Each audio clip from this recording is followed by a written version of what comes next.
You see it everywhere, on city streets, conquering mountain trails, or even just parked proudly in a driveway. The Jeep. It's a name synonymous with adventure, ruggedness, and a certain undeniable cool. But have you ever stopped to wonder where that iconic name actually came from? Most people think they know the answer, but trust me, the real story is far more intricate and fascinating than you might imagine. The most common story, the one you've probably heard countless times, is that Jeep is simply a phonetic slurring of GP, standing for General Purpose. It sounds perfectly logical, doesn't it? A military vehicle designed for a multitude of tasks, hence General Purpose. Case closed, right? Well, not quite. While the Ford version of the early military vehicle did carry the designation GP, its meaning was far more specific than a general catch-all. The G in Ford's nomenclature actually stood for a government contract, indicating it was a government-ordered vehicle. The P was even more precise, designating an 80-inch wheelbase reconnaissance car. So while GP was indeed part of the story, it wasn't the broad general purpose many believe. And crucially, the term Jeep was already circulating in military circles long before Ford even began manufacturing these vehicles. To truly understand the birth of the Jeep name, we need to travel back to the tumultuous year of 1940. World War II was raging in Europe, and the United States, though not yet officially involved, was preparing for the inevitable. The U.S. Army recognized a critical need for a new type of vehicle, a lightweight, rugged, four-wheel drive reconnaissance car capable of traversing any terrain. This was no small order. The specifications were incredibly demanding, and the timeline was brutally short. The Army issued a call to 135 automotive manufacturers asking for proposals. Many companies, against all odds, stepped up to the plate. Willys Overland and the American Bantam Car Company. Bantam, a tiny, struggling automaker from Butler, Pennsylvania, was a true underdog. They were on the brink of bankruptcy with a skeleton crew of just 16 employees. Yet they possessed a spirit of innovation and a willingness to take on seemingly impossible tasks. Bantam didn't even have a dedicated engineering department at the time. In a stroke of sheer genius and desperation, they hired a brilliant freelance engineer named Carl Probst. The Army's deadline for a working prototype was an astonishing 49 days. Probst, working tirelessly, designed the entire vehicle, from chassis to body, in an almost unbelievable 49 hours. This prototype, initially dubbed the Blitz Buggy, was delivered to the Army on September 23, 1940, just under the wire. It was a marvel of engineering, exceeding almost all of the Army's stringent requirements. Willys Overland soon followed with their own prototype, the Quad, and later, Ford entered the race with their Pygmy. The Army put these vehicles through their paces, subjecting them to grueling tests in harsh conditions. All three prototypes performed admirably, but Bantam's design was the clear frontrunner. However, there was a significant problem. Bantam, being such a small company, simply lacked the production capacity to meet the Army's massive wartime demands.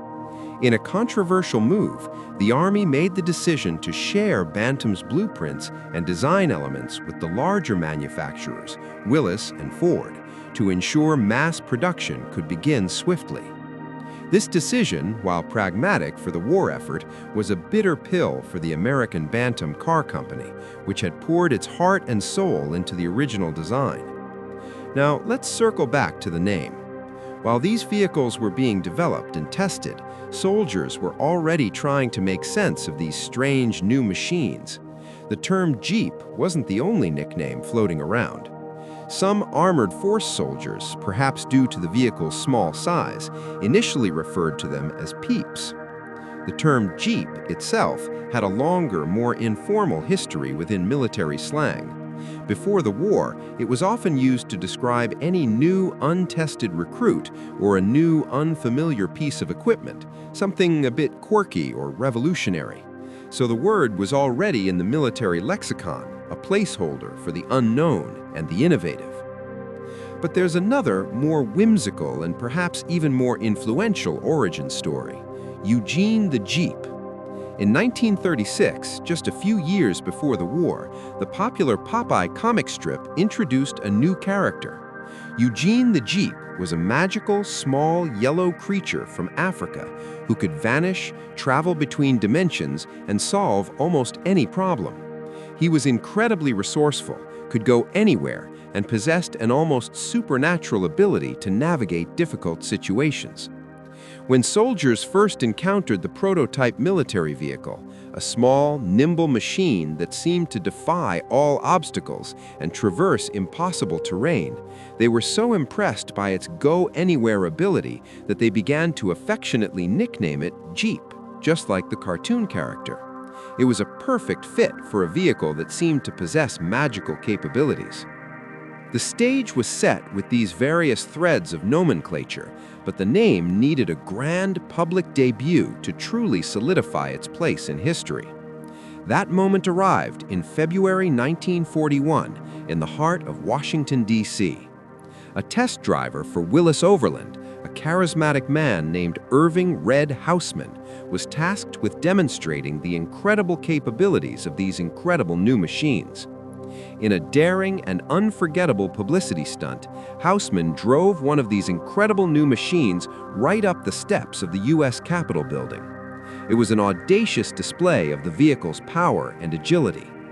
A reporter, astonished by the vehicle's performance and curious about its identity, famously asked Houseman what it was called.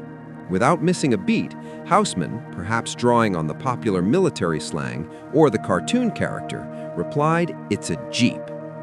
The next day, headlines across the nation screamed, "Jeep climbs Capitol steps."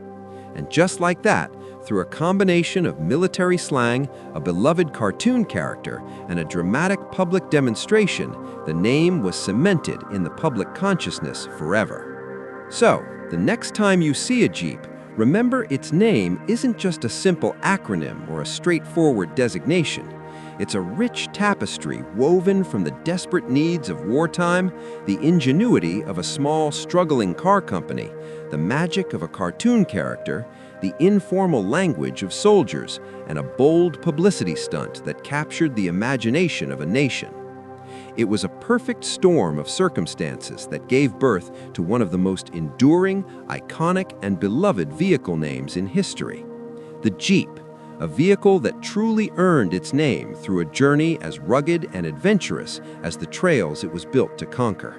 And now, you know the real, full story. Thank you for joining us on this historical ride.